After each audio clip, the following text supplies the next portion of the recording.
नमस्कार दोस्तों, welcome to world affairs. मैं हूं प्रशांत धवन। हमारे प्राइम मिनिस्टर नरेंद्र मोदी आज के समय गए हैं 2 दिन की विजिट पे to the country of Bangladesh. यहां पे आप देखेंगे ये एशिया का मैप और ये है हमारा प्यारा भारत और यहां पे है बांग्लादेश।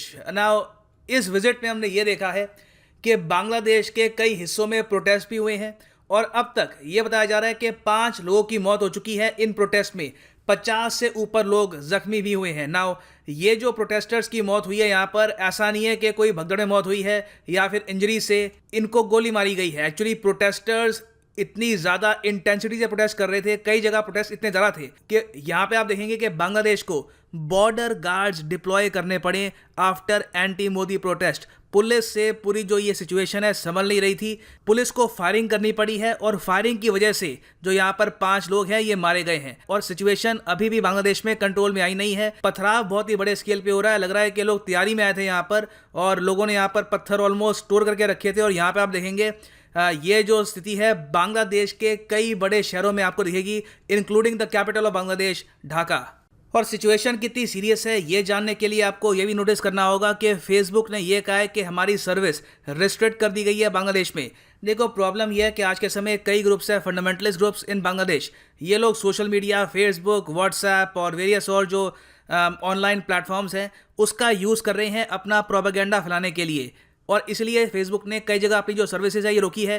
फेसबुक के जो ऑफिसर्स हैं, जो यहाँ पर एडमिनिस्ट्रेटर्स हैं, उन्होंने यहाँ पर खुद बोला है कि हम काफ़ी हद तक कंसर्न हैं कि जिस तरीके से इस्तेमाल किया जा रहा है फेसबुक को बांग्लादेश में प्रोटेस्ट को और बढ़ाने के लिए, लोगों को और भड़काने के लिए, तो इसलिए बहुत ही इंपॉर्टेंट है कि कई जगह फेसबुक की जो सर्विसेज हैं ये रिस्ट्रिक्ट कर दी जाए। क्योंकि देखो, यहाँ पर बड़ा इशू ये भी है, लोग तो इकट्ठा हो गए, प्रोटेस्ट तो कर दिया, मगर हम बार बार भूल जाते हैं कि हम इस वक्त एक पैंडेमिक के युग में जी रहे हैं। लोग जब इस तरीके से इकट्ठा होंगे, प्रोटेस्ट करेंगे, तो ऑब्वियस सी बात है कोरोना वायरस फैलने के जो चांसेस हैं ये भी काफ़ी ज़्यादा बढ़ जाते हैं।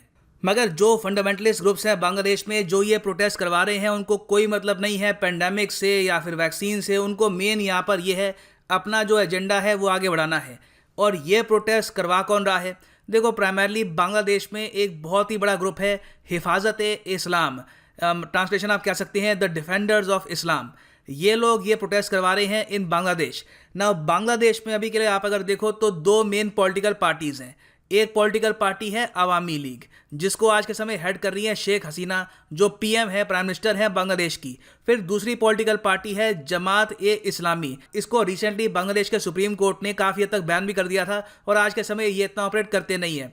तो जो ये हिफाजत-ए-इस्लाम है, ये माना जाता है कि ये जमात-ए-इस्लामी के अंडर काम करते हैं और ये बहुत ज़्यादा फंडामेंटलिस्ट हैं और काफ़ी ज़्यादा प्रो पाकिस्तान भी हैं। प्रो पाकिस्तान इसलिए कह रहा हूँ क्योंकि ओवर द ईयर्स बहुत सी रिपोर्ट्स पब्लिश की गई हैं जहाँ पर बताया गया कि इनकी जो फंडिंग है ये आती है पाकिस्तान हाई कमीशन से इन बांग्लादेश। दूसरी बात यहाँ पर यह भी आती है कि हिफाजत-ए-इस्लामी इतना ज़्यादा फंडामेंटलिस्ट ग्रुप है कि ये लोग ये भी कहते हैं कि 1971 इंडिया पाकिस्तान वॉर से पहले जिस तरीके से पाकिस्तानी आर्मी ने जेनोसाइड किया था इन बांग्लादेश, इस बात को अब उठाने की कोई ज़रूरत नहीं है। इस पर मिट्टी डालो, ये बस एक हिस्ट्री का पार्ट बन चुका है। ये बात हम उठाकर पाकिस्तान के साथ अपने जो रिलेशंस हैं ये ख़राब कर रहे हैं। ये एक्चुअली इनकी प्रॉपर एक डॉक्ट्रिन है जिस पर ये लोग काम करते हैं और इससे आप समझ सकते हैं कि ये कितने ज़्यादा फंडामेंटलिस्ट हैं। क्योंकि मैं आपको ये बता दूं, इस टॉपिक पर बाय द वे मेरी एक वीडियो भी है on world affairs 1971 Bangladesh genocide by the Pakistani army, जिसमें 3 मिलियन मतलब के 30 लाख लोग मार डाले थे पाकिस्तानी आर्मी ने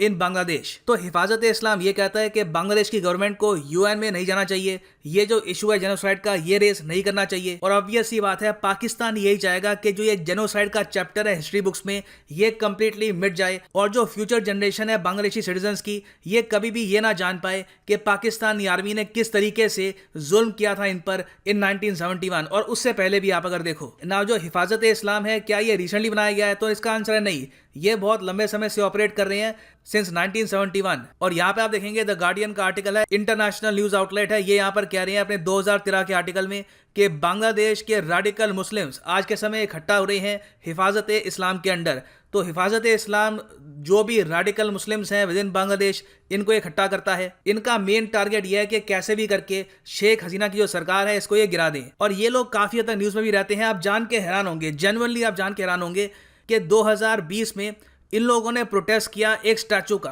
क्या था कि बांग्लादेश की कैपिटल ढाका में एक स्टैचू इंस्टॉल किया जाना था ऑफ शेख मुजीबुर रहमान। शेख मुजीबुर रहमान को पता होगा, द फादर ऑफ बांग्लादेश। इन्हीं की लीडरशिप में बांग्लादेश ने आज़ादी पाई थी from Pakistan. Of course Indian army का भी यहाँ पर रोल था, मगर इनको कहा जाता है बंग बंधु, और इन्हीं के आइडियल्स पे आज के समय खड़ा है बांग्लादेश। और हाल ही में आपको पता होगा कि इंडियन गवर्नमेंट ने इनको दिया है Mahatma Gandhi peace prize in 2020। ये पीस प्राइज एक्चुअली डिलीवर किया है यहाँ पर 2021 में पीएम मोदी ने। तो फादर ऑफ नेशन का जो स्टैचू यहाँ पे इंस्टॉल किया जाना था, इसको लेकर भी हिफाजत इस्लाम ने काफ़ी प्रोटेस्ट किए और इनके चीफ को अरेस्ट भी करना पड़ा एक टाइम पर, क्योंकि सिचुएशन बहुत ख़राब हो गई थी। तो ऐसा नहीं है कि पीएम मोदी के आने से पहली बार ये प्रोटेस्ट कर रहे हैं, इससे पहले भी ये काफ़ी बार अराजकता फैला चुके हैं और बहुत ही लार्ज स्केल पर प्रोटेस्ट भी कर चुके हैं इन बांग्लादेश। और ऐसा नहीं है कि ये एंजॉय करते हैं बहुत बड़ी सपोर्ट विद इन बांग्लादेश।